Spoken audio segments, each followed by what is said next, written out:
여야가 21대 국회 후반기 원구성에 전격 합의하고 본회의를 열어 상임위원장 선출까지 마무리 지었습니다. 쟁점 상임위였던 행안위와 가방위원장은 여야가 1년씩 번갈아 가면서 맡기로 했습니다. 소득세와 법인세, 종부세 등을 감면하는 정부 여당의 세제 개편안에 대해 국민의힘은 징벌적 과세 정상화를 내세웠고 민주당은 부자 감세라며 이견을 보이고 있습니다. 세제 개편안 대부분이 법 개정 사안이어서 입법 과정에서 난항이 예상됩니다. 국민의힘은 서울시와의 예산정책협의회에서 주택 공급 확대에 한 목소리를 냈습니다. 민주당은 코로나19 재유행에 현 정부의 방역 대책을 점검했습니다. 청년 정치인의 시각으로 이슈를 분석해보는 청년맞수. 오늘은 53일 만에 국회 공백 사태를 끝낸 원구성 협상 타결의 의미와 과제, 그리고 차기 당권을 둘러싼 여야 각당의 움직임을 짚어봅니다.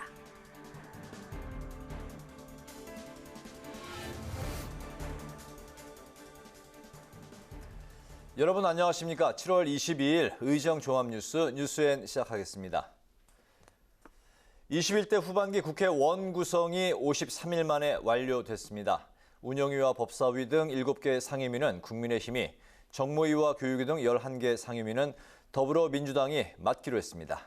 막판까지 여야가 힘겨루기를 했던 행안위와 가방위는 결국 여야가 1년씩 맡기로 합의했는데요. 자세한 내용 현장 취재기자 연결해서 알아보겠습니다. 홍혜진 기자 전해주시죠. 네, 여야가 원구성 협상에 타결하면서 국회가 공백 사태 53일 만에 정상화됐습니다. 국민의힘 권성동 더불어민주당 박홍근 원내대표는 오늘 오전 김진표 국회의장 주재 회동에서 원구성 협상안에 합의했는데요. 여야 원내대표 관련 발언 먼저 들어보시죠. 국회를 빨리 원구성을 마무리하고 시급한 민생 문제를 처리하는 것이 더 우선이라 생각했기 때문에 오늘 합의에 이뤘습니다. 원구성 협상에서도 다른 무엇보다 민생과 경제와 관련된 상임위원회를 최대한 확보하는 데 역량을 집중했습니다. 늦어진 만큼 시급한 민생경제 입법을 신속하게 챙겨나가겠습니다. 구체적으로는 총 18개 상임위 중 민주당이 정무, 교육, 과방, 문체, 산자, 복지, 환노, 국토, 여성, 예결, 농해수위까지 11개를 갖고요. 국민의힘은 운영, 법사, 국방, 외통, 정보, 행안, 기재위 등 7개를 맡습니다. 막판까지 여야가 이견을 좁히지 못했던 상임위죠. 행안위와 가방위는 여야가 1년씩 번갈아 가면서 맡기로 했습니다. 과방위원장은 민주당 정청래 의원, 행안위원장은 국민의힘 이채익 의원이 먼저 1년을 맡고 이후 1년은 양당이 교대하는 방식인데요. 민주당에서 제안하고 국민의힘이 받아들이면서 협상이 타결된 것으로 알려졌습니다. 오전에 합의안을 도출한 여야는 곧바로 오후 2시에 본회의를 열어서 일사천리로 18개 상임위원장 선출까지 마무리했습니다. 네, 여야는 오늘 본회의에서 18개 상임위 외에도 그동안 공방을 벌여왔던 사개특위, 정개특위 같은 구성안도 처리했다고요? 네, 그렇습니다. 여야는 사개특위 명칭을 형사사법체계개혁 특별위원회로 바꾸고 위원 정수는 여야 각 6명씩 12명, 위원장은 민주당이 맡습니다. 법률안 심사권을 부여하되 안건은 여야 합의 처리하고 활동기한은 내년 1월까지입니다. 여야는 정치개혁특위도 설치했는데요. 특위에선 그동안 월권 논란이 일었던 법사위의 체계자구 심사 권한 폐지 문제와 연동형 비례대표제 개선 방안 등을 논의하게 됩니다. 여야는 또 정부 여당이 추진 의지를 밝혔던 연금 개혁을 논의할 특위도 구성했는데요. 위원장은 국민의힘이 맡고 내년 4월까지 4대 공적연금 개혁 방안 등을 논의합니다. 네, 홍 기자, 다행히 이제 국회가 정상 가동이 되는 만큼 시급한 민생 현안 처리에 나서야 할 텐데요. 네, 지금 고금리, 고물가, 고환율의 삼고로 경제 상황이 굉장히 어렵죠. 여야가 국회 장기 공전 사태에 대한 국민들의 따가운 시선을 의식하지 않을 수 없었는데요. 김 의장도 본회의 시작에 앞서 국민께 송구하다며 의원들에게 의정활동 매진을 당부하기도 했습니다. 잠시 들어보시죠. 엄중한 대내외 상황에서 시급한 민생 현안에 대응해서 국회에서 조속히 성과를 낼 수 있도록 의원 여러분 모두가 소속된 상임위원회와 특위에서 의정 활동에 매진하여 주실 것을 간곡히 당부드립니다. 여야는 시급한 민생법안 처리를 위한 본회의를 내달 2일 열기로 했는데요. 여야가 합의한 시급한 법안은 이번 임시회에 한해서 숙려 기간을 적용하지 않기로 했습니다. 지금까지 국회 본관에서 전해드렸습니다. 네, 다음 소식입니다. 윤석열 정부의 첫 세제 개편안이 공개되면서 벌써부터 여야 전운이 심상치 않습니다. 국민의힘은 경제 활력 제고에 도움이 될 거라며 힘을 실은 반면 더불어민주당은 부자들 감세에 초점이 맞춰져 있다며 사실상 반대 입장을 냈는데요. 세제 개편안 대부분이 법 개정 사항인 만큼 여야 공방이 불가피해 보입니다. 보도에 태윤영 기자입니다. 윤석열 정부 세제 개편안의 핵심은 감세입니다. 법인세 인하를 통해 기업의 대외 경쟁력을 높이고 종부세 완화로 징벌적 과세를 정상화시키겠다는 게 정부 구상입니다.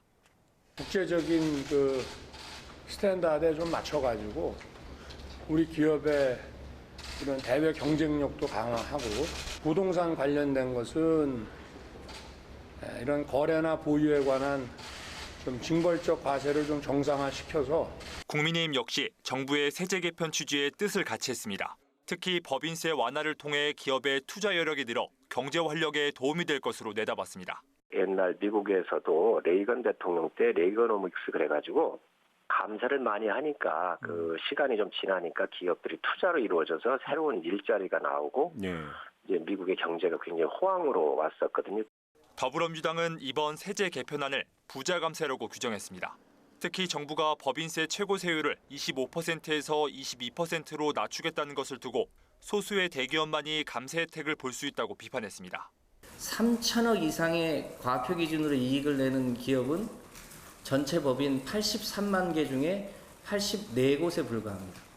재벌과 초특급 부자들의 민원을 해결하는 정부로 보입니다. 다주택자 중과세율을 징벌적 과세로 보고 폐지하겠다는 정부 방침도 문제 삼았습니다. 다주택자 중과세율이 폐지되면 다주택자는 1주택자와 동일한 기본세율을 적용받게 되는데 이렇게 되면 주택 투기로 이어질 수 있다는 겁니다. 과도한 다주택을 통한 부동산 불로소득 혹은 투기는 차단하는 것이 맞다고 판단합니다. 따라서 3주택 이상의 다주택 종부세 누진제도를 폐지하는 것에 대해서는 동의하기 어렵습니다. 정부의 세제 개편안에 따라 개정이 필요한 법률은 모두 18개. 과반 이상 의석을 가진 민주당의 협조가 절실한 상황이지만 부자 감세라며 반대 입장을 분명히 하고 있어 앞으로의 입법 과정에서 상당한 진통이 예상됩니다. 국회방송 태윤영입니다. 여야는 오늘 각각 민생 챙기기에도 나섰습니다. 국민의힘은 오늘 서울시와 예산정책협의회에서 수도권 주택 공급 확대를 통해 부동산 시장 안정에 협력하기로 했고 더불어민주당은 당내 TF를 꾸려서 코로나19 재확산세에 대한 대책을 강구했습니다. 이 소식은 박지영 기자가 전합니다. 국민의힘과 서울시가 국비 지원이 필요한 서울시 현안을 함께 챙겼습니다.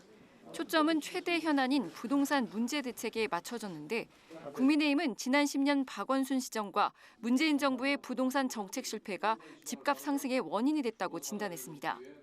이어서 부동산 시장 안정을 위한 민간 주도의 주택 공급 확대와 재건축, 재개발 규제 완화 등을 약속했습니다. 저는 박원순 시장 10년간 서울시는 정체되었습니다. 우리 국민의힘은 비정상적인 부동산 시장을 바로잡고 주거 사다리를 놓기 위해 서울시와 머리를 맞대겠습니다. 오세훈 서울시장도 수도권 대규모 주택 공급은 새 정부의 국정 과제인 만큼 전폭적인 국비 지원을 요청했습니다. 공공임대주택의 지원 단가를 현실화해 주시고 장기 전세주택을 위한 정부 주택도시기금의 출자와 융자를 해주신다면 서울시는 고품질의 주택을 저렴한 가격으로 제공할 수 있어서 정부의 차질 없는 주택 공급에 크게 일조할 수 있으리라고 기대하고 있습니다. 더불어민주당은 민생 현안에 대한 정부 정책이 부실하다며 당내 TF를 꾸려 직접 챙기기에 나섰습니다.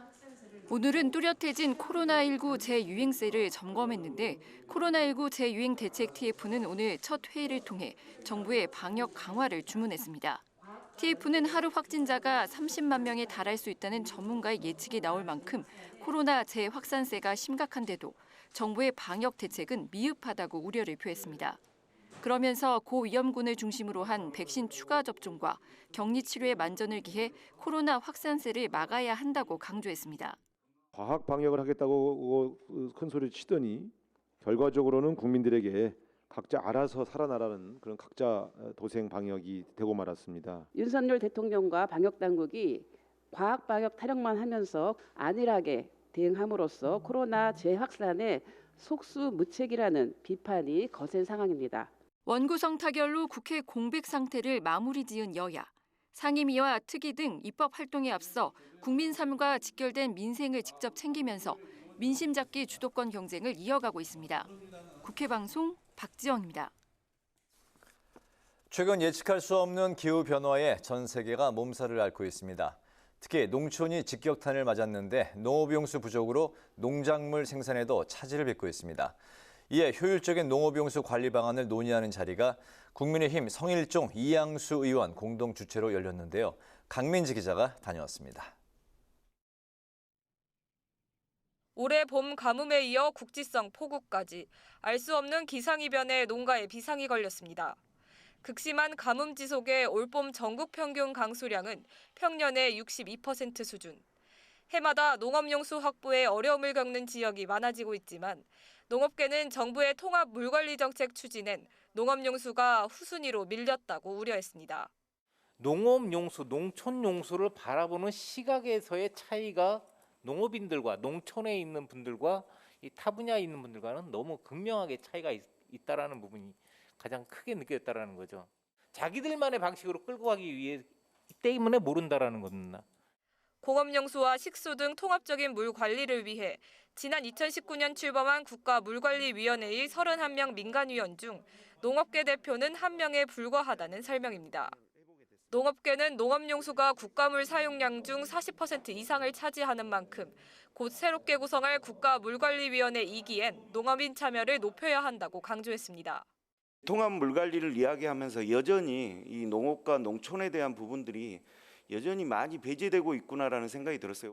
자연과 인간이 함께 누리는 새로운 가치를 만들어내겠다라는 이 통합 물관리 원칙 속에 농업인에 대한 이해를 먼저 구해 주셨으면 하는 바람이 좀 있었고요. 또 농업전문위원회 참여가 높아진다면 그동안 비농업계와의 쟁점 사안이었던 농업용수 타용도 사용 문제도 조정할 수 있다는 입장입니다. 정부에선 안정적인 용수 공급을 위해 인력 중심의 경험적 물관리에서 디지털 기반의 스마트한 물관리 시스템 구축에 나서겠다고 밝혔습니다.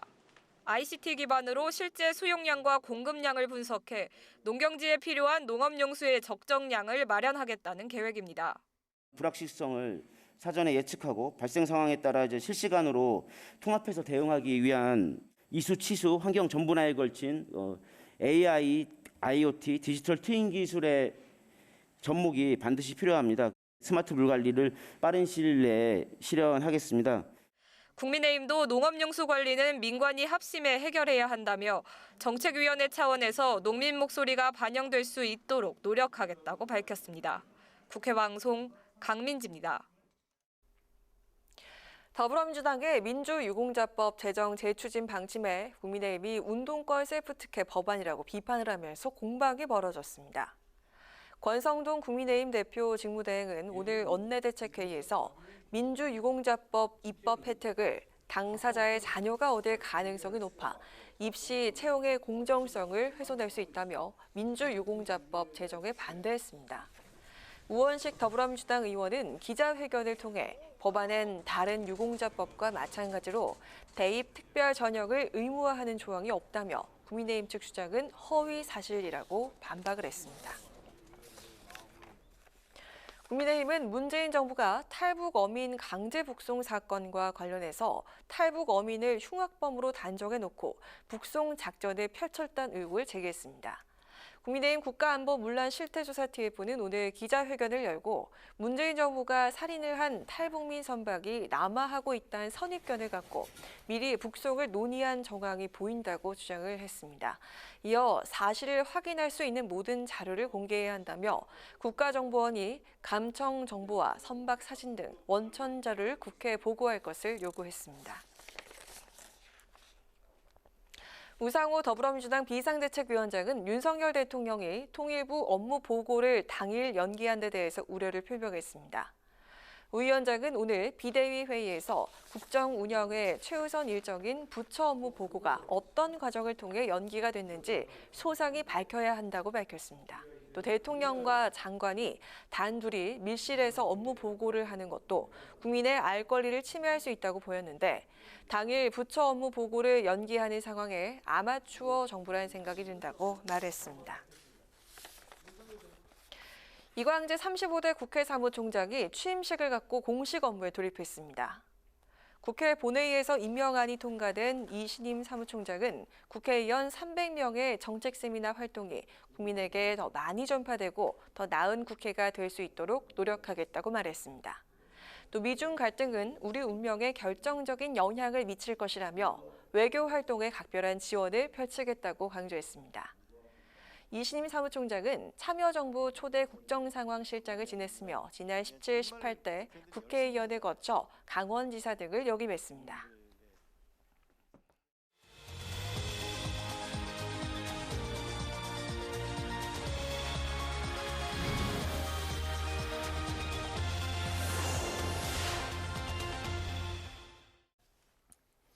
네, 이번 코너는 다시 돌아온 뉴스엔 주간 리서치 시간입니다. 매주 금요일 한 주간의 여론과 그 속에 담긴 여의도 이슈를 풀어보는 시간 다시 가져볼 텐데요. 오랜만에 뵙겠습니다.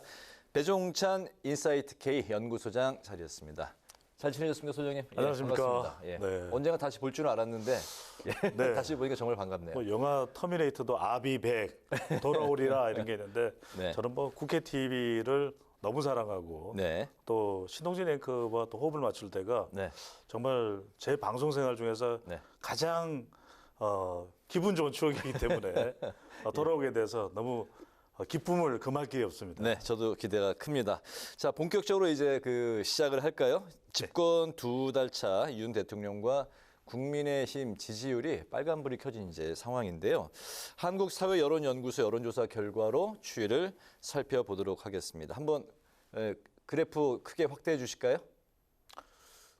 지난 이제 금요일, 토요일 실시된 조사거든요. 네. 더 최근에도 대통령의 지지율 추세 변화는 있는데 이 조사 추세를 보면은 윤석열 대통령의 지지율 지방선거에서 집권여당이 압승했는데도 불구하고 계속해서 하락하는 추세, 파란 색깔을 볼 수 있습니다.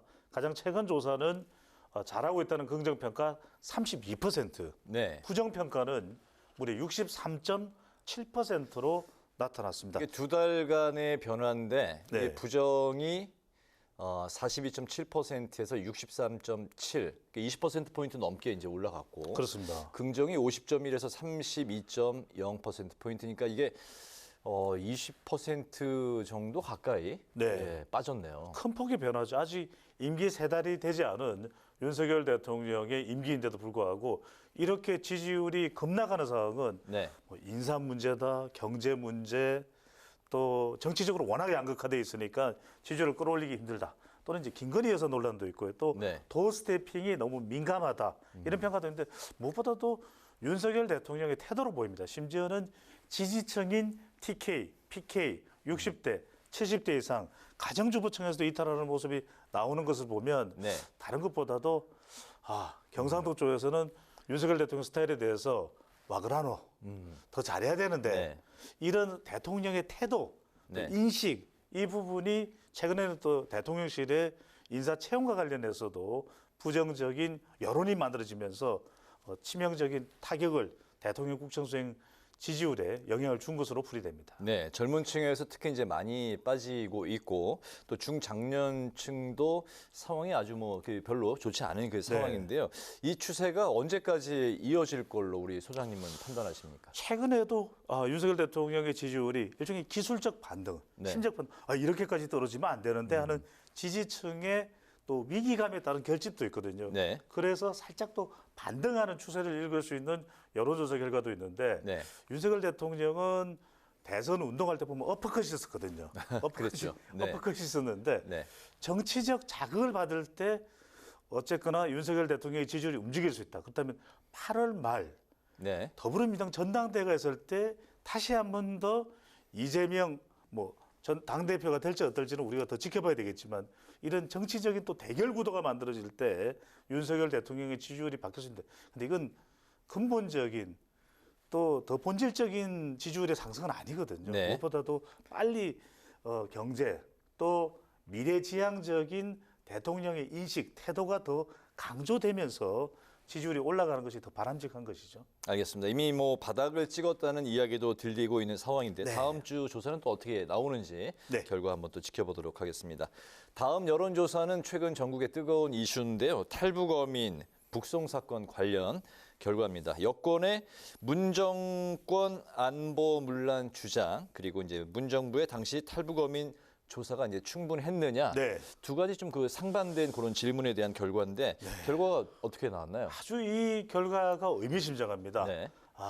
문재인 정부 그러니까 이전 정부 탓 안 돼 이것을 좀 확인할 수 있는 윤석열 대통령이 또 윤석열 정부가 국민의힘이 더 미래로 가는 것이 더 지지율에는 보탬이 될 수 있다는 것을 확인할 수 있는데 한국 사회여론연구소입니다. 문재인 정권의 안보 문란 주장에 대한 여론을 보면은 공감한다가 41.2, 비공감이 51.8이니까 이런 문재인 정부 탓, 문재인 정부의 잘못이라고 하는 주장에 대해서 중도층도 공감보다는 비공감 쪽이 더 많다는 거죠. 그러니까 네. 보수층에게는 효과가 있을 수 있는데 그리고 또 수사를 해야 되고 또 잘못된 것이 확실하다면 그 부분은 밝혀져야 되겠지만 민생도 있고 경제도 있고 중요한 이슈들인데 이것을 마냥 3개월, 6개월 끌고 가는 것은 좋지 않을 수도 있다는 것을 확인할 수 있는 지표로 보입니다. 저 결과는 문재인 정권의 안보 의식이 문란했다라는 이제 그런 인식에 대한 이제 그 조사에 별로 공감하지 않는다가 이제 조금 더 높게 나왔다는 결과죠. 그렇죠. 알겠습니다. 네. 조사 결과가 하나 더 있습니다. 네. 강제 북송된 기순 어민 조사 이게 상당히 지금 최근에 많이 보도가 되고 있거든요. 그렇습니다. 이 조사가 잘한 것이냐 또는 잘 못한 것이냐에 대한 결과를 보면 긍정 평가는 40.2%, 네. 부정이 거의 절반인 49.9%로 나타났거든요. 당시 이제 그 어민들을 더 조사했어야 된다는 거죠? 그렇죠. 그렇다면 이제 잘못된 게 있고 확실히 3년 전이든 지금에 와서 밝혀보니까 3년 전에 좀 잘못된 것이 있었다. 그런 것은 또 밝힐 내용이 있겠죠. 밝혀야 할 수도 있습니다. 귀순 어민 조사는 조금 더 이루어졌어야 되겠다라는 게 이제 조금 더 그 높게 이제 결과가 나왔고 하지만 그렇다고 문재인 정권의 안보가 전체적으로 문란했다라는 주장에 대해서는 비공감이 조금 더 우세하게 나온 그런 상황입니다. 북송 의민에 대해서도 또 이 조사에 대해서 잘하고 있는 것이다보다는 너무 좀 지나치다라고 지적하는 부분들의 여론이 조금 더 높다고 봐야 되겠죠. 알겠습니다. 광복절이 이제 다가오면서 임기 첫 해 윤 정부의 8.15 특별 사면에 관심이 이제 쏠리고 있는데요. 윤 대통령이 오늘 미래지향적이면서도 국민 정서까지 감안할 생각이다라고 이제 밝혔습니다. 관심이 쏠리고 이제 두 사람이 있는데요. 이명박 전 대통령, 이재용 삼성전자 부회장 사면 관련인데 여론이 어떻게 나왔습니까? 저는 뜨거. 왜 이렇게 말씀드리는 것은 8월 15일 임박하면서 아주 뜨거운 이슈가 될 수 있습니다. 몇몇 인물에 대한 사면과 관련된 먼저 이명박 전 대통령 관련된 내용입니다. 이명박 전 대통령을 사면하는 것에 대해서 어떻게 생각하는지 물었더니 찬성이 37.3%, 반대가 57.6%나 됩니다. 그러니까 반대가 거의 10명 중 6명 가깝다라는 것은 특히 이제 MZ세대, 공정과 형평성을 중요시하는 2030 세대, 여성 중도층까지도 긍정보다는 부정적인 인식이 이명박 전 대통령 사면에 대해서는 강하다 이렇게 볼 수 있는데 지금 대체로 흘러가고 있는 정치권 동향을 보면은 이명박 전 대통령 사면될 가능성이 높거든요. 그렇죠. 그런데 이제 대통령이 오늘 국민 정서를 또 감안할 생각이다. 요게 좀 이렇게 충돌하는 부분이네요. 그렇죠. 그래서 상당히 이 사면을 결정하면서도 조금 여론을 살피겠다. 그 이야기는 여론이 부정적이더라도 국민들에게 좀 동의를 구하고 양해를 구하고 사면할 가능성이 높다. 그런 이유는 이명박 전 대통령의 수감 기간이 상당히 길어졌고 지금 집행 정지 상태거든요. 네. 그러다 보니까 여론은 안 좋습니다. 하지만 그걸 감수하고서라도 네. 뭔가 좀 이제는 사면을 해야 되지 않겠냐. 게다가 이제 현 정부의 이 MB 정권 때의 인사들도 상당히 많이 포진하고 있거든요. 네, 그런 그렇죠. 영향도 알겠습니다. 있는 것으로 보입니다. 이명박 전 대통령 이제 사면에 대해서는 정치적인 기류는 좀 하는 쪽으로 흘러가고 있지만 아직 이제 국민적인 정서는 좀 부정적인 기류가 더 강한 상황이고 이재용 삼성전자 부회장 사면 관련 결과도 살펴볼까요? 네, 이 결과는 이재용 삼성전자 부회장에 대해서는 찬성이 압도적입니다. 64.4%, 네. 반대는 27%인데 여기에는 경반반입니다. 경반반. 무슨 뜻이냐? 경제죠. 자, 경제가 어려우니까. 네. 그래서 지금 찬성 여론도 높은 거 아니에요. 또 하나 반은 뭘까요? 반도체입니다. 반도체 뭔가 투자를 크게 해야 되는데 이재용 부회장 나오면 미국 바이든 대통령도 인정한 이 반도체와 관련해서 더 여론이 또 더 적극적인 투자가 이루어질 것 아닌가 이렇게 또 판단할 수 있거든요. 그러다 보니까 이렇게 찬성이 찬성한다는 훨씬 높게 여론도 마지막 나오네요. 반은 뭐냐면 이재용 부회장을 그래도 여론이 괜찮으니까 사면을 하면 여론도 좀 반전될 수 있을 거냐. 정부에서 지금 이명박 전 대통령이나 김경수 전 경남지사 카드는 살짝 부담스럽기도 하거든요. 근데 좀 힘 좀 줄 수 있는 건 누구냐? 그 중에서도 이재용 부회장이거든요. 이재용 삼성전자 부회장의 특별 사면 여론이 아무튼 뭐 강하게 찬성하는 쪽으로 나왔습니다.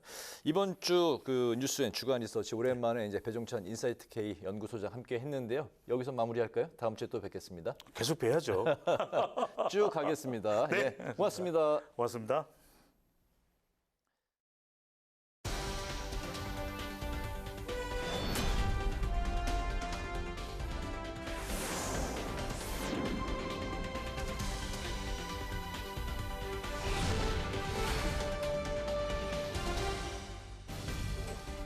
강하랑의 정치톡 시간입니다. 7월 22일 시선을 집중시킨 정치 뉴스 만나보시죠.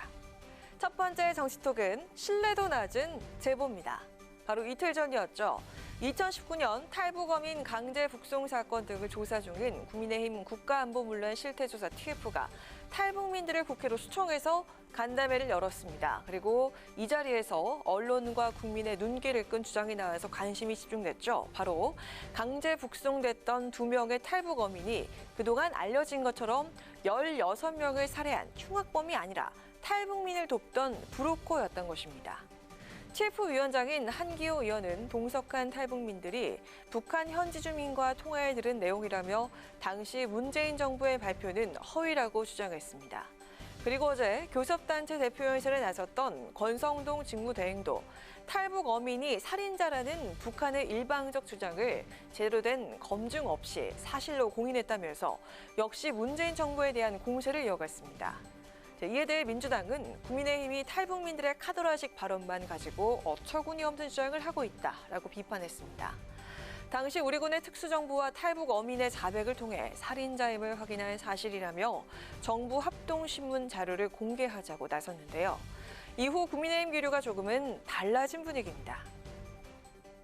우리 당 발표가 아니고 일부 탈북자들이 이런 주장을 한다라는 이야기가 이제 우리 당 입장인 것처럼 나간 거더라고요. 조금 이제 혼란을 주는 식으로 발표가 된 건 맞는데 왜 이런 의혹이 자꾸 나오냐 하면 살인마라서 보냈으면 살인마라는 걸 더 확실하게 입장하는 물증이 있었단 말이죠. 어쨌든 우리 당의 공식 입장 아닙니다.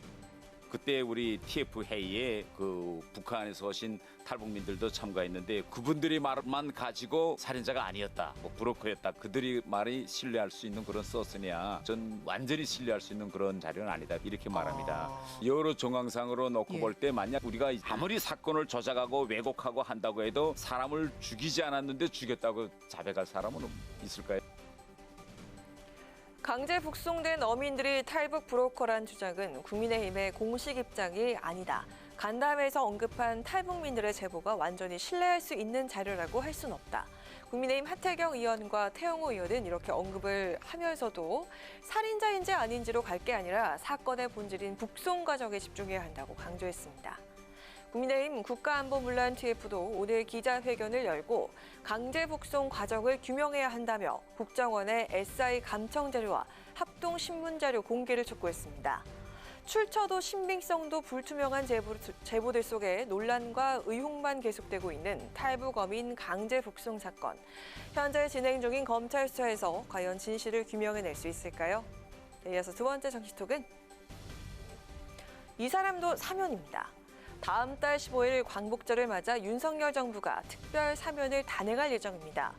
윤 대통령 취임 후 첫 특별 사면인 만큼 대규모로 이뤄질 거란 관측이 나오고 있습니다.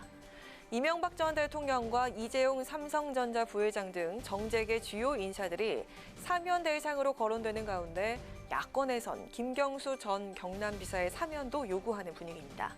그런데 박지원 전 국정원장이 여기에 더해서 이 사람도 사면 대상에 포함했으면 좋겠다고 언급해서 눈길을 끌었는데요. 과연 누구였을까요? 저는 과감하게 폭넓게 사면을 해서 국민 통합으로 가는 것이 좋다고 생각합니다. 당연히 이명박 대통령은 물론 이재용 부회장, 김경수 지사 등 포함시켜야 된다고 생각합니다. 거기까지입니까? 정경심 교수도 검토를 했으면 좋겠습니다. 건강도 그렇고 상당한 수감 생활을 했기 때문에 용서해 주는 것이 좋지 않을까 저는 그렇게 생각합니다. 네, 박지원 전 국정원장이 거론한 인물 바로 조국 전 법무부 장관의 부인 정경심 전 동양대 교수였습니다. 자녀 입시 비리와 사모펀드 관련 혐의 등으로 징역 4년을 확정받고 현재 수감 중인 정 전 교수를 이번 광복절 특사에 포함시켰으면 좋겠다면서 사면론을 띄운 건데요. 이에 대해 국민의힘 측에서 당장 비판이 제기됐습니다.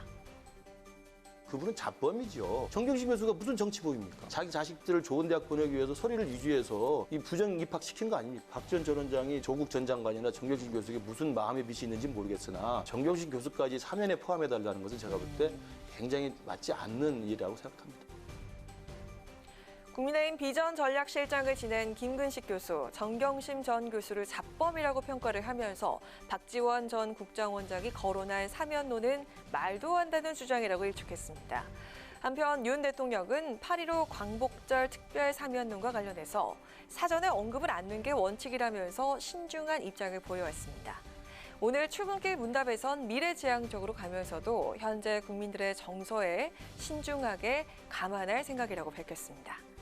특별 사면 최종 명당은 대통령실이 사면 원칙 등을 조율한 뒤 법무부 사면심사위원회와 국무회의를 거쳐서 다음 달 초에 나올 것으로 보입니다. 현재 거론되고 있는 주요 인사들이 모두 사면 대상이 될지 또 어떤 깜짝 인사가 포함될진 좀 더 지켜봐야겠습니다.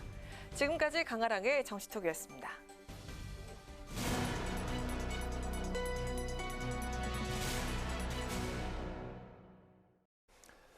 네, 이번 순서는 청년 정치인의 시각으로 정치권 이슈를 분석하고 토론해보는 뉴스엔 청년 마수입니다.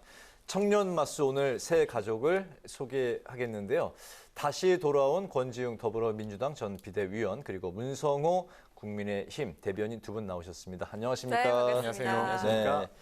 네. 앞으로 이게 청년의 관점으로 뜨거운 토론이 정말 이제 기대가 되는데 우리 권지웅 대변인은 이 코너 초대 멤버신데 이제 위원으로 위원. 불러야 합니다. 한 10개월 정도만 다시 돌아오셨네요. 어떠세요? 다시 오니까? 그러네요. 사실 저는 이 코너에서 방송을 처음으로 시작했고 여기서 배우고 커서 다른 일도 할 수 있었어요. 지금 고정만 5개라면서요. 네. 바쁘시겠어요. 네, 여튼 그 좀 친정 온 느낌으로 되게 반가운 마음으로 왔습니다. 이번에 또 그 민주당 전당대회 최고위 또 그 출사표 던지셨는데 많이 바쁘실 텐데 활약 기대하겠습니다. 우리 또 문 대변인 오늘 처음인데요. 어떠십니까? 저는 거꾸로 고정이 여기가 처음이라서 이게 권지웅 의원님 잘 되신 것처럼 저도 이제 여기 시작으로 좀 잘 됐으면 좋겠다는 뜻을 가지고 5개 될 겁니다. 방송에 저희 제가 잘해보겠습니다. 코너가 터가 좋다는 소문이 돌았나 봐요. 저희 프로그램 한 군데 다 잘 되고 있어요. 진짜로요? 두 분의 앞으로 열띤 토론 기대하겠습니다. 국회 개점 휴업이 53일 만에 마침표를 찍었는데요. 막판 쟁점이었던 과방위 행안위를 여야가 1년씩 이제 번갈아 맡기로 했고 여당은 법사위 행안위 등 7곳, 또 야당은 과방위, 정무위 등 11곳 위원장을 이제 가져갔는데요. 이 외에도 사법정치연금 3개 이제 개혁특위도 신설을 했습니다. 오늘 극적 타결이 됐던 원구성 협상 두 분은 어디가 더 가져갔고 어디가 좀 그 승자가 있다고 보시는지 두 분의 평가 한번 들어보겠습니다. 권 의원부터 들어볼까요? 저는 일단은 처음에 이 갈등의 가장 핵심은 법사위원장이었습니다. 네. 그러니까 현행법에 의하면 법사위원장이 어떻게 법사위를 운영하느냐에 따라서 법 개정 여부의 속도가 완전히 달라지기 때문인데요. 근데 어쨌든 그것을 민주당 입장에서는 그것을 여당으로 내어줬습니다. 그래서 그 면에서는 민주당이 일부 양보한 바가 있다고 생각하고요. 근데 그에 반해서 사실 사법개혁 특위 관련한 게 계속 쟁점이었어요. 네. 국민의힘은 검찰개혁을 추진하려고 하는 사법개혁 특위를 막겠다라고 계속 이야기했는데 그것을 좀 내준 바가 있어서 그건 고마운 일이라고 생각하고요. 저는 근데 좀 주목하고 싶은 건 정치개혁 특위가 만들어졌고 그 네. 정개특위에서 다룰 안건이 정해졌습니다. 그러니까 위성정당 관련한 것을 막을 수 있게 하자. 그리고 지구당을 부활하자. 이런 이야기들을 했고 그리고 법사위의 권한, 그러니까 자구체계 심사라고 하는 네. 사실은 상원 상임위 역할을 했던 게 있었잖아요. 그래서 그것을 바꾸자라고 명시해서 합의한 게 좀 주목되는 부분이었습니다. 네, 그렇군요. 어떻게 보셨습니까?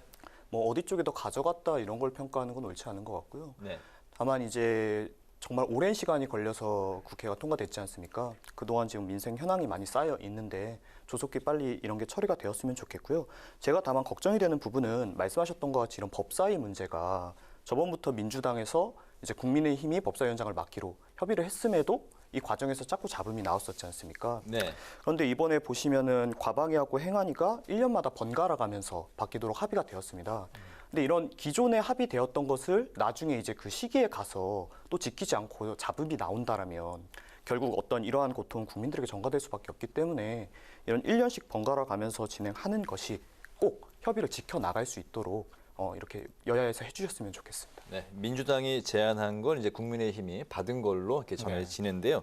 상임위원 배치도 속전속결로 또 이루어졌습니다. 법사위원장의 김도읍 과방위원장, 정청래 의원이 이제 자리를 했는데 한편 또 그 이재명 의원이 그동안 이제 희망을 했던 국방위로 또 이동을 했습니다.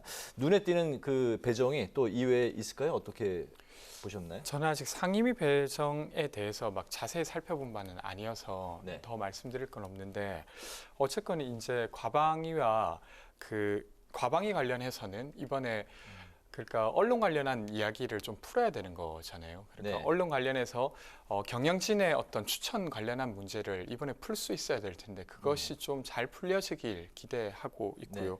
그리고 행안위 같은 경우는 어쨌건 검경 수사권 분리로 인해 경찰의 권한이 커지면서 그 문제가 계속 있습니다. 그러니까 행안부 장관께서는 경찰의 인사권을 제한하지 않는 선에서 이제 경찰국을 만들었다고 하지만 일선에서는 계속 반발을 하고 있는 상황이에요. 그래서 그런 것들이 국민의힘이 이의 협조 아래서 좀 잘 조정되게 국회가 운영되었으면 하는 바람입니다. 네. 저 또한 이제 과방위와 행안위가 가장 쟁점이라고 생각을 합니다. 뭐 기존의 어떤 위원회를 이런 식으로 번갈아 가면서 진행했던 적은 사실 많지 않지 않습니까? 그러니까 이게 어떤 잡음 없이 운영이 되려면 결국 민주당 측에서도 협조를 해주셔야 되는데 이런 경찰국 같은 거는 이제 물론 디테일한 부분에서 내용의 차이가 있겠지만 이런 경찰에게 검찰의 어떤 권한을 양도하는 과정에서 민주당 측에서 주장해 오셨던 것들을 진행하고 있는 게 있기 때문에 뭐 저희도 물론 협조를 하겠지만 네. 민주당 측에서도 어떤 발목 잡기나 이런 것보다는 이런 협치의 모습 보여주셨으면 좋겠습니다. 네. 네, 이렇게 우여곡절 끝에 후반기 국회가 첫 발을 뗐습니다. 여야가 무엇보다도 그 민생의 길로 나아가야 하지 않겠습니까? 민생 현안, 숙제가 정말 쌓여 있는데 그 중에서도 1호 과제는 뭐라고 생각을 하십니까? 아무래도 역시 민생이면은 가장 지금 아무래도 해외 코로나나 아니면 우크라이나 러시아 전쟁으로 촉발된 인플레이션 이런 경제 위기가 이미 시작되지 않았습니까? 네. 그러니까 이런 부분에 있어서는 우리가 어떤 외부의 재난이 있었을 때는 우리가 비록 생각하는 게 조금 다를지라도 어떤 정부 여야도 마찬가지고 당정청 모두가 좀 힘을 합쳐서 하나의 방향으로 힘을 나아가야 된다고 생각합니다. 그런데 지금 안타깝게도 이번에 국회 구성도 53일이나 걸릴 정도로 사실 아직 서로 간의 신뢰가 충분히 쌓이지 않은 상태죠. 그러니까 우리 모두 좀 한 발짝 물러난 자세로 정말 국민들을 위한 민생 안전을 가장 1호로 했으면 좋겠습니다. 네. 1호까지 뭐라고 보십니까? 저는 딱 하나를 꼽으라면 뭐라고 해야 될지 잘 모르긴 하겠는데 생각나는 건 어쨌든 물가 안정과 관련된 조치가 좀 필요하지 않을까 싶습니다. 그러니까 유류세 같은 경우도 지금 시행령상으로 할 수 있는 최대한까지는 유류세를 인하했지만 사실 법을 바꿈으로써 더 낮출 수 있는 부분이 있지 않습니까? 그래서 그런 부분을 조정하는 게 필요할 것 같고 저는 대선 때 사실은 젠더 갈등, 소위 여성과 남성의 갈등이 되게 한국 사회의 이슈였습니다. 그러면서 차별과 관련된 이야기가 많이 나왔는데요. 저는 차별금지법과 관련된 논의도 이제 좀 할 때가 되지 않았나 싶기도 합니다. 그래서 그 논의도 이번에 이제 박홍근 원내대표께서 원내 교섭단체 대표 연설에서도 이 이야기를 콕 집어서 하셨거든요. 그래서 박홍근 원내대표 임기 안에 이 법이 통과된다고 하면 한국 사회 인권에 되게 큰 진전이 있지 않을까 싶습니다. 네. 이런 상황인데 또 탈북어민 북송 문제도 있고요. 검수완박 후속 입법 등 이 파고 또한 잔뜩 쌓여 있는 상황입니다. 여야 협치가 가능할지 물음표가 붙는 대목이죠. 이 탈북어민 북송 문제 같은 경우에는 실제 이제 사실들이 속속 드러나고 있는데요. 뭐 이제 우리나라 대한민국 헌법상 북한의 주민도 저희 나라의 국민이고 또한 귀순의 의사를 표현하면 그때부터는 대한민국 국민으로 대우를 받게 되어 있습니다. 그런데 이제 이분들이 지금 어떤 범죄를 저질렀다고 주장한 것은 이제 북한 측의 주장인데 그럼 이제 우리가 이 부분에 대해서 제대로 확인을 하고 어떤 이 사람들 범죄 혐의점이나 이런 절차 조사가 제대로 진행이 됐어야 되는데 뭐 이분들이 타고 내어오신 어선이라든가 이런 것도 결국 어떤 조사는 졸속으로 좀 진행이 되고 소도라고 북한에 돌려줘 버렸단 말이에요. 그런고 결국 이분들이 이제 강제 북송돼서 사형을 당하셨거든요. 그러니까 이게 결국 사람 생명이 걸린 일이었는데 이것을 어떤 우리 협치가 필요하니까 지금 뭐 좀 덮어두고 가자 이런 건 좀 온당치 않다라고 생각합니다. 네. 저는 사실관계 확인과 관련해서 좀 더 이야기할 필요가 있다고 생각하는데요. 그러니까 당시 문재인 정부가 북에서 내려온 두 분이 살인범이었다라고 규정했던 건 단순히 문재인 정부만의 판단이 아니라 당시 정보위원장이었던 이혜훈 위원장도 배석한 상태로 이야기를 듣고 함께 판단한 내용이었습니다. 그러니까 아주 일방적으로 문재인 정부가 밀어붙인 사실이라고 하기에는 저는 무리가 있는 상황이라고 봐요. 그러면 그분이 살인범이 아니었다는 다른 좀 더 타당한 증거가 나오기 전에는 함부로 사실관계를 뒤집으면 안 된다고 생각하고요. 근데 지금 그런 상태인데 북한을 고려해서 되게 이제 문재인 정부가 정치적으로 이 사안을 결정했다라고 지금 규정하고 있는 상황이에요. 그래서 되려 이게 이 사건의 본질에 다가가는 조치라기보다 전 정부, 그러니까 문재인 정부를 뭔가 어떤 프레임을 씌우기 위해서 하는 것처럼 저는 좀 비춰지는 면이 있다고 생각합니다. 그 면은 사실은 국민의힘에게 되려 좋은 것이 아니라 되려 나중에 악영향을 줄 수 있는 부분이라 그 부분은 좀 더 사실관계를 확인하면서 이야기를 나눴으면 좋겠습니다. 알겠습니다. 이번에 그 차기 당권 신경전이 이제 벌어지고 있는 여야 상황을 살펴보겠습니다. 먼저 징계를 받고 장외전을 펼치고 있는 이준석 대표가 최근에 이제 그 여론조사에서 차기 당대표 적합도를 물어본 여론조사에서 1위를 차지했습니다. 그리고 윤핵관은 아직 별로 올라오지를 못한 그런 상황이고 김기현 의원, 안철수 의원 제치고 그 이준석 대표가 아직도 징계를 받고 있는 상황에서 여론조사 1위를 차지해 굳건히 지키고 있는 이러한 현상, 이제 어떻게 그 원인을 어떻게 분석하고 계시고 윤핵관보다도 이 대표가 민심을 더 받고 있는 이유 또 어떻게 분석하고 계신지 바라보고 계신지 들어보겠습니다. 그 국민의힘 이야기라서 제가 잘 알고 있을지 모르겠으나 그래도 다른 당이지만 제가 보기에는 우선은 어쨌건 이준석 대표가 가지고 있었던 어떤 인지도라고 하는 건 확실히 무시 못할 것인 것 같아요. 특히나 대선이나 지선을 거치면서 물론 이제 대선의 대선 후보 그리고 지선들의 후보들만큼이나 사실은 당대표로서 역할을 했기 때문에 그 쌓여진 인지도가 여전히 위력을 발휘한다고 생각합니다. 그리고 사실 그 성상납 의혹과 증거인멸 교사 의혹이 아직 사실로 확정된 건 아닌 상태이기 때문에 사람들이 조금은 기대하고 있는 상황이라고 생각하고요. 그런 면에서 사실 윤핵관으로 불리는 사람들에 비해서도 시민들의 여론조사에서는 압도적으로 이준석 대표가 앞서는 거라고 생각합니다. 근데 저는 지금 이 같은 상황이 이준석 대표에게 좋을 것이냐라고 했을 때 저는 썩 그렇게 보진 않아요. 왜 그런 거예요? 왜 그러냐면 지금 아직 그 성상납 의혹과 그리고 증거인멸 교사 의혹이 아직 확정되지 않은 상황입니다. 네. 그러니까 경찰 조사 결과 안 나온 상황. 계속 이렇게 언론에서 논의되는 상황에서 정말로 그게 그 의혹이 사실로 밝혀진다고 하면 훨씬 더 큰 타격을 입게 되는 거예요. 게다가 이제 지금 이준석 대표는 막 당원들을 만나러 다니고 그것을 페이스북에 올리고 있지 않습니까? 네. 근데 사실 국민들이 조금 궁금한 것은 이준석 대표가 국민의힘 징계위에 의해서 내려진 결정을 수용할 수 있는 사람인가 아닌가를 저는 바라보고 있다고 생각해요.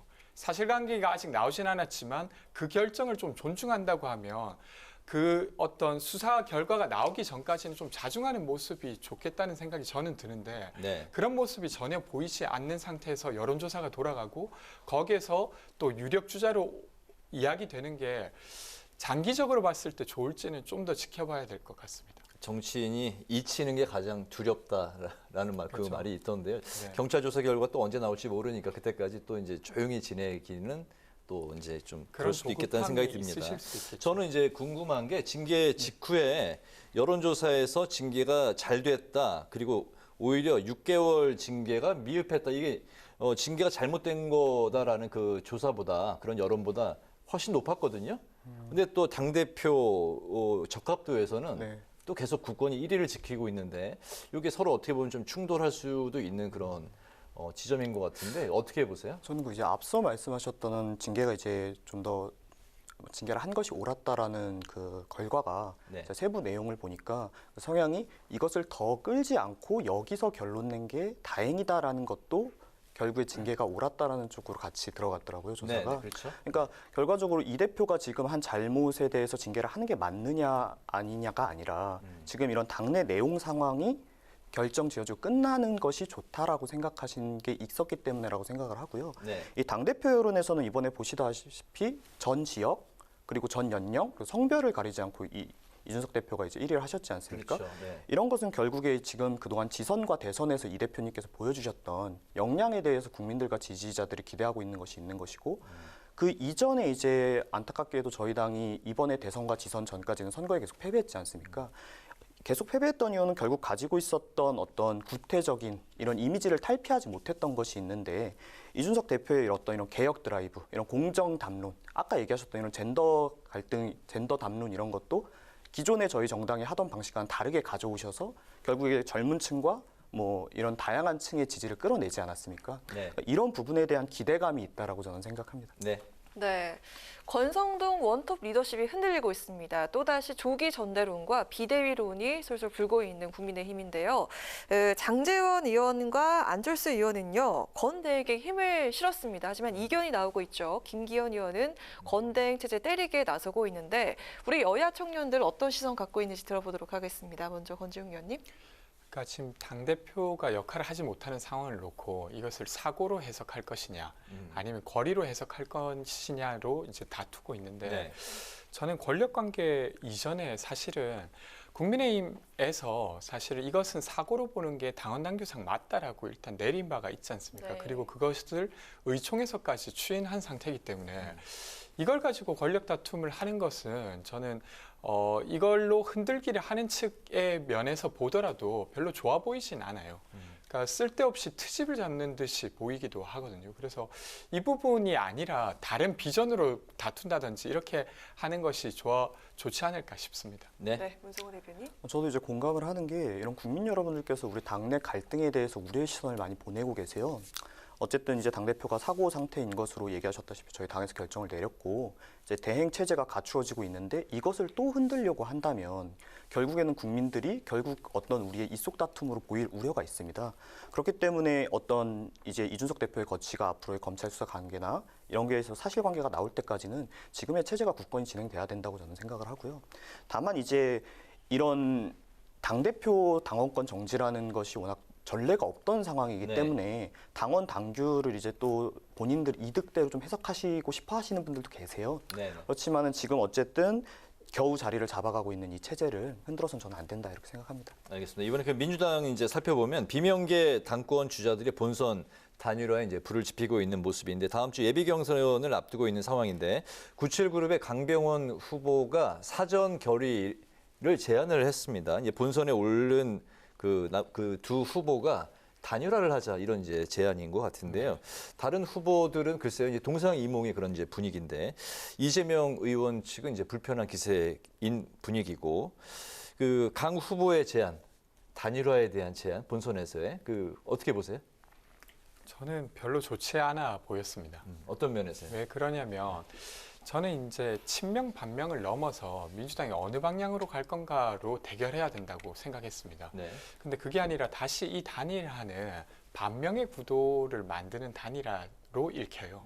그러니까 또 다른 이야기는 안 나오고 그러면 반명이 연대되었는가 아닌가가 또 뉴스를 장식하게 됩니다. 그래서 이런 제안 자체가 썩 의미 있다고 보이진 않고요. 그리고 실제로 당대표 후보인 이동학 후보나 네. 혹은 박주민 후보도 여기에 대해서는 응할 의사가 없다 이렇게 밝히기도 했어요. 그렇군요. 그래서 그런 부분은 이렇게 보고 있습니다. 네. 이제 지금 이재명 후보께서 이제 비판을 많이 받으시는 게 이번 대선과 지선에 패배를 했음에도 어떤 패배의 책임을 지는 모습보다는 또다시 이제 당대표로 출마를 하셨단 말이죠. 이러다 보니까 이제 민주당이 이재명의 사당이냐 이런 비판까지 나오고 있는 게 사실입니다.